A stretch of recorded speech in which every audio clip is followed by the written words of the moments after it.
Hey Joe, how you doing? How are you? You and three guards, Malcolm, Marcus, Derek, in that fourth quarter last game. I think they only played 25 minutes together as a trio during the year. What were you looking for from them in that spot, and what do you think you ultimately got from that group? Just multiple ball handlers, multiple guys to play off of closeouts, um, playing faster. Just thought those three guys at that time were giving us, good energy. I thought it was a good lineup for us. And when you don't have a big sample size for a group like that from the regular season, how tough is it to say, all right, I'm going to try this in a playoff setting? I mean, it just depends on the game. Like I felt like all eight guys were pretty connected and locked in, and any lineup we had was going to give us what we need. I just thought those three guys, based on how Atlanta was guarding us, gave us, an opportunity to kind of be dynamic on the offensive end.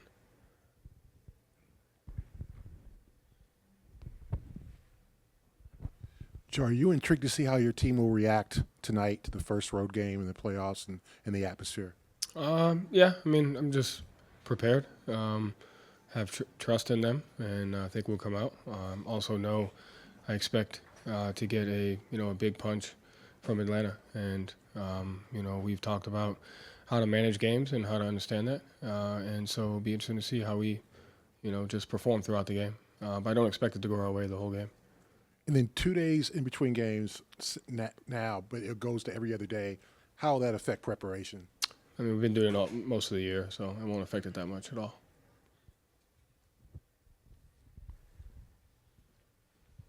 Hey, Coach, just in terms of rebounding with your team, I think I was looking at stats with the Hawks, like John Collins, Clint Capella.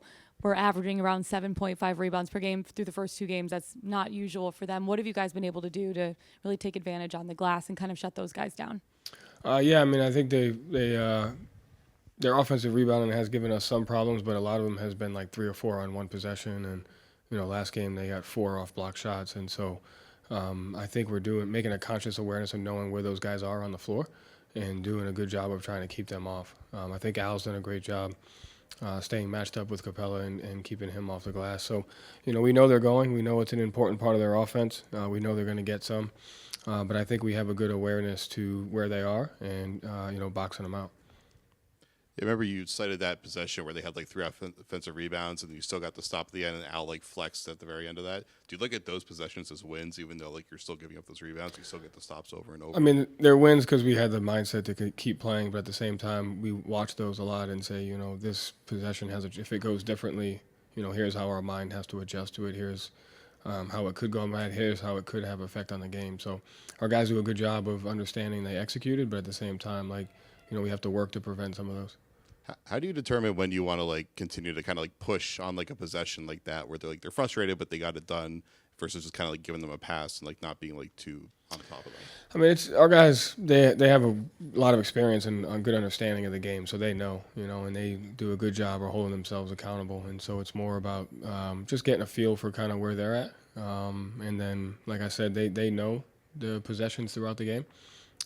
So we just try to just figure out the ones where maybe they haven't been aware of, and then we can talk about those, like, the transition 3 we gave up to Bay to start the game, the ones we gave up to Collins when we weren't matched. So, like, a couple of those possessions in the beginning of the game we weren't, overly aware to, so we talk about those.